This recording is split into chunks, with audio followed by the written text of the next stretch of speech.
सुनिए, पूजा शुरू ही होने वाली है। आप भी यहाँ पर।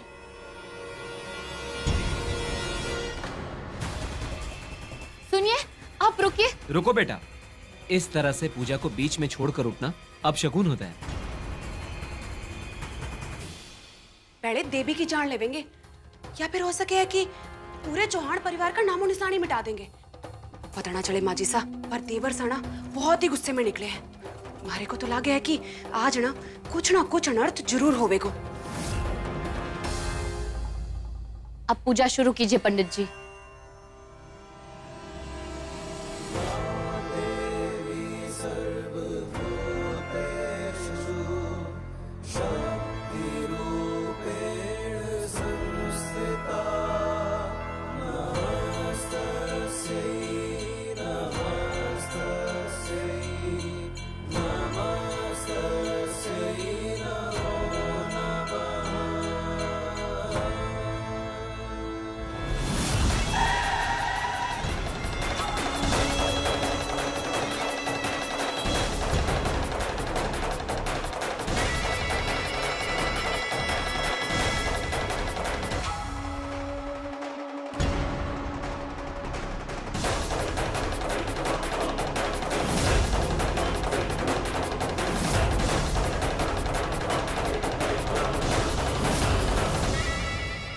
अधिराज, यहाँ पर इस तरह से?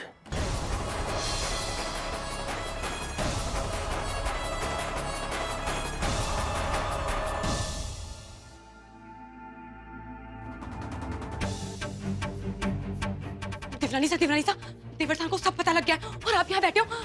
देवर साहब तलवार लेके थारे काकू सा की फैक्ट्री की तरफ निकल गए। कुछ नहीं होगा जेठानी सा, मुझे मेरे भगवान पर और उन पर पूरा भरोसा है।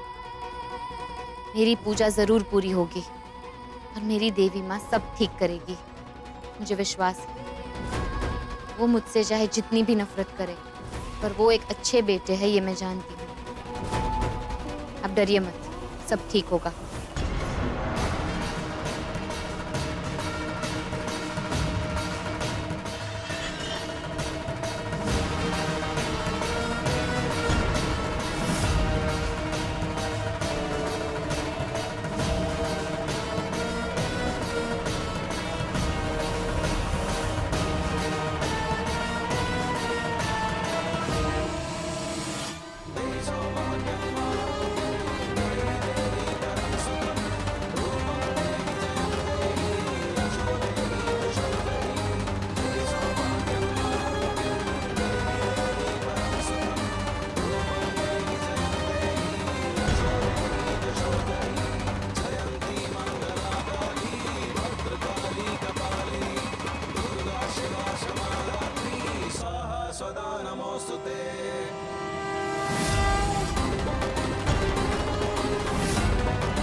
वो छोरी देवी चौहान अगर जिंदा है तो कोई बात ना से, मारे को मारे बाबा सा की कसम, उसकी जिंदगी अगर नरक से भी खतरनाक नहीं तो मैं अपने बाबा सा की औलाद नहीं।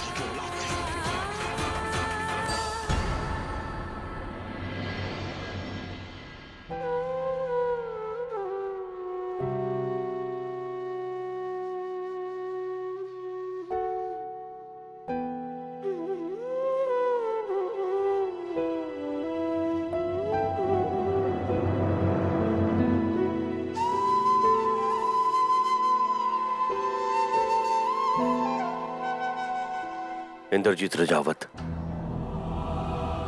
तुम्हारे पिताजी की तस्वीर है। आज इनके आशीर्वाद से मेरी प्रेस फिर से शुरू हुई है। जिसके आशीर्वाद से किसी की रोजी रोटी चले तो उसका तो आशीर्वाद लेना जरूरी बनता है ना। इसलिए हमने आज इस पूजा में तुम्हारे पिताजी की तस्वीर लगाई है, चौहान परिवार की तरफ से श्रद्धांजलि देने के लिए। और ये तस्वीर अब हमेशा यहीं रहेगी। इनके आशीर्वाद के साये में मैं अपने काम को आगे बढ़ाऊंगा।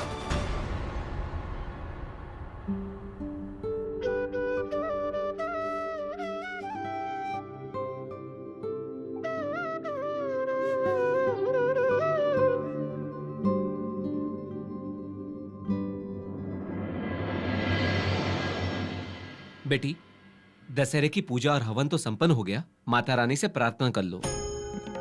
ओम मंत्रेणम क्रियाहीनम भक्तिहीनम जनार्दनम यथ पूजितम मायादेव परिपूर्णम तदस्तु मे। बेटी, इतनी कठिन परिस्थितियों में भी तुमने नव दुर्गा माता की पूजा पूर्ण की। सच में साक्षात माता रानी का आशीर्वाद तुम्हें है।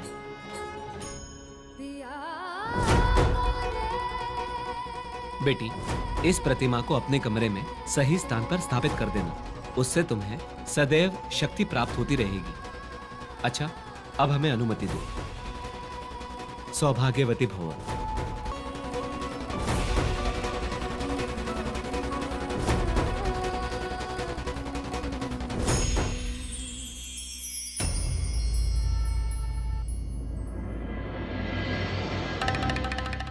मासा, देखिए पंडित जी ने मुझे क्या दिया।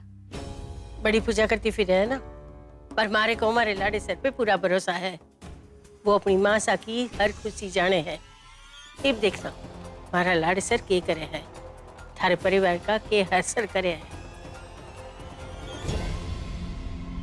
बेटा आदिराज, तुमने भले ही गुस्से में देवी से शादी की हो या माजी साहब का चौहान परिवार से बदला लेने के लिए की है, लेकिन बेटा तुम्हें जाने अनजाने में ही एक ऐसा कोहिनूर का हीरा मिल गया है जिसने हमेशा उसके मायके में रोशनी फैलाई है। बेटा तुम देखना, देवी की चमक से तुम्हारी किस्मत भी रातों रात पलट जाएगी। तुम और भी तरक्की करोगे।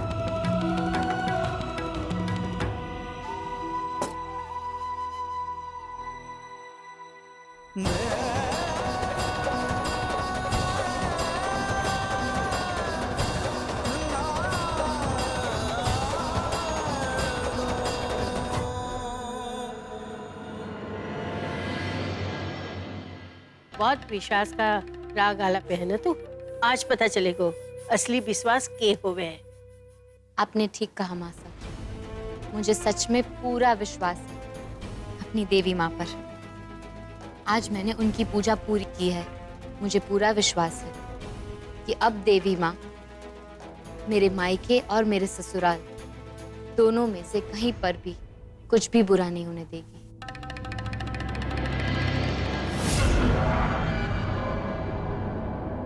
आ गया हमारा लाडे सर। लाडे सर, बता इसने क्या किया है तूने, और बंद कर उसकी जबान।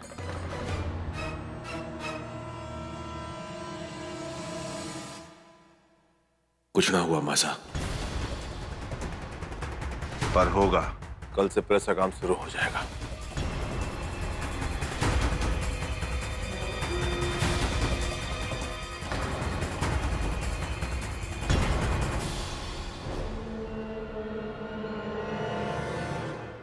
पर देवर साथ है तो भाभी साहब, इस घर में किसी की इतनी हिम्मत ना है जो हमारे से सवाल करे। अच्छा,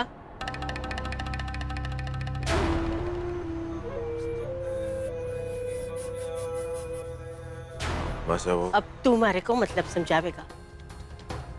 हमारा लाडे सर भी हमारे लिए क्या अधिराज रजावत बन गया है? ये समझा कि तूने वो भरत चौहान की फैक्ट्री में पूजा कैसे होने दी। इतना पूछने का तो हक मासा को अपने लाडे सर, ना लाडे सर नहीं, अधिराज रजावत से है ना। मासा थारे से ऊपर कोई ना है, कुछ भी ना है। और हमारे बापू साहब हमारा मतलब है कि बाबा साहब के आशीर्वाद से ये पूजा शुरू होगी। हमारे बाबा साहब के आशीर्वाद से ये प्रेस का काम शुरू होगा।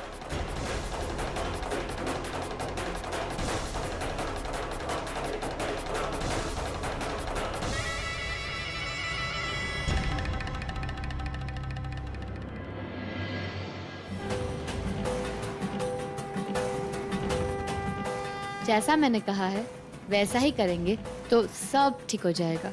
अभी तो ठीक है। मैं इंद्रजीत रजावत की फोटो रखकर ही शस्त्र पूजा करूंगा। आखिर उनके नाम की वजह से ही हमारी प्रेस फिर से शुरू हो गई।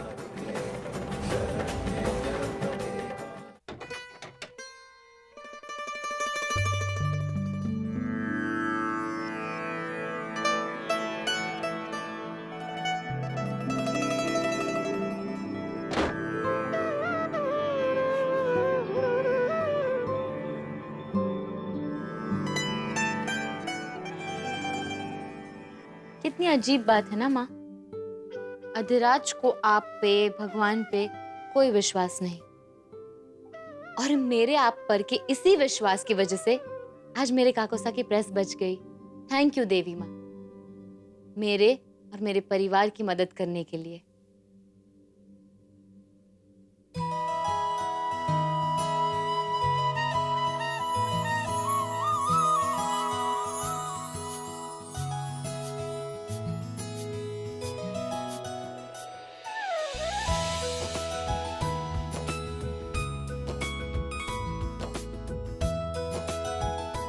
आइए, जब मेरी माँ का तेज इतना हो तो उनको विराजमान करने की जगह भी कुछ खास होनी चाहिए ना।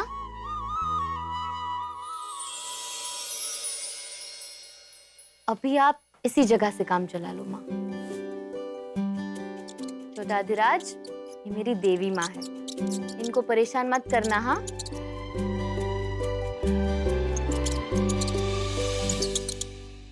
जिस तरह भगवान राम दिवाली पर अयोध्या लौटे थे, वैसे ही रजावत हवेली में दिवाली आपको अपने सही स्थान पर स्थापित करने के बाद ही मनाई जाएगी।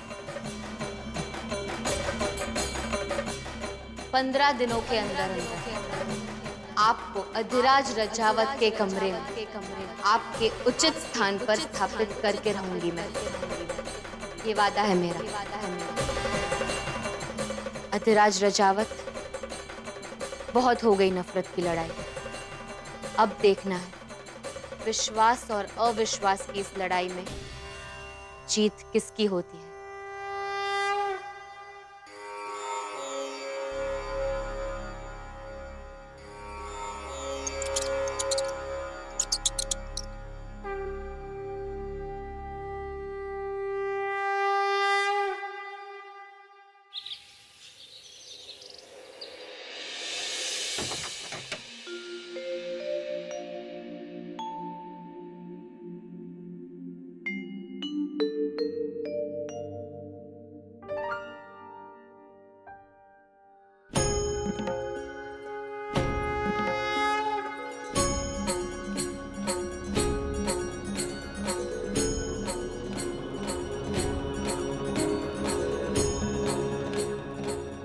आपको सही जगह पर स्थापित करने का आज मेरा पहला प्रयत्न होगा।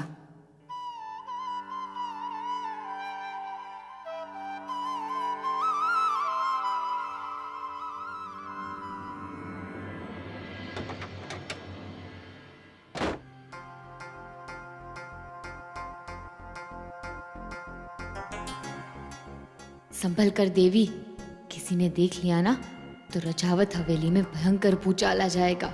रुक!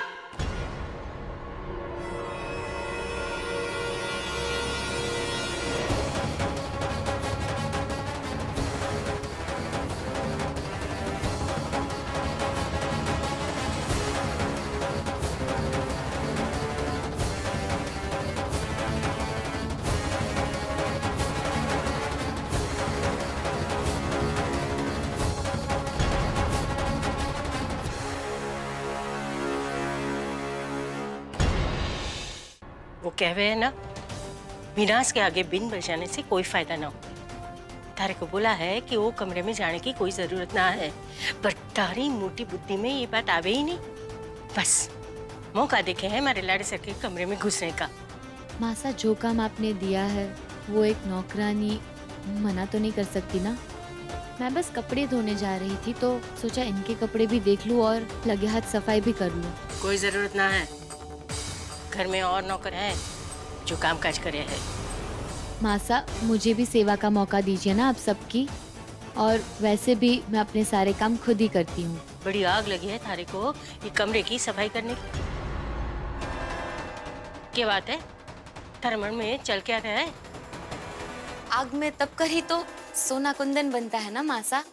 तो मैं अपनी सफाई से कमरे को एकदम कुंदन की तरह, मेरा मतलब है कमरे को ही नहीं पूरे घर को कुंदन की तरह चमका दूंगी।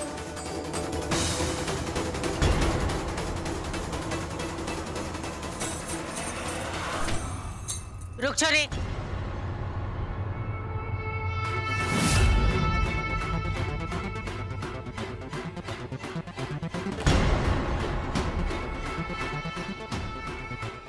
अपने आप को बहुत होशियार समझती है तू। बाहर बड़ी बड़ी बातें करे है और भीतर जाके क्या करने वाली है मैं जानू हूँ।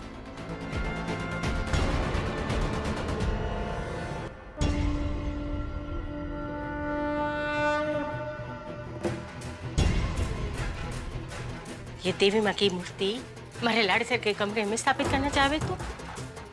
के चाहे है तू मारे को मारे लाड़े सर के सामने नीचे दिखाना चाहे? पर एक बात कान खोल के सुन ले तू छोरी, ना जे घर तारा है, ना कमरा और ना अधिराज। क्या हुआ मासा? लाड़े सर देख, ये छोरी के करे है। हमारे को पता ना था कि तारे फैसले अब ये छोरी लेगी। हमारे मना करने के बावजूद ये छोरी ये मूर्ति तारे कमरे में स्थापित करना चाहे है। अरे मासा, मासा, तारे से कितनी बार कहा गुस्सा मत किया कर, अभी देखना।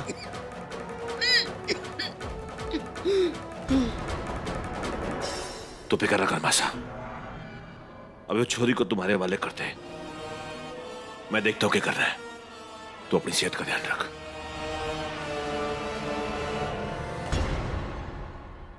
चल।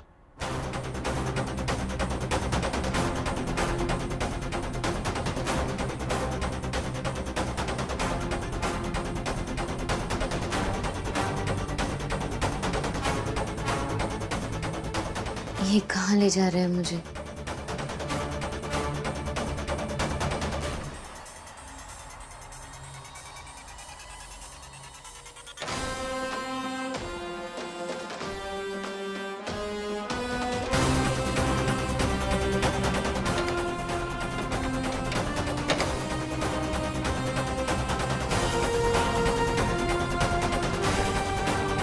जो जगह बनी थारे लिए यहीं पर है। ना थारे को खाना मिलेगा ना पानी। अब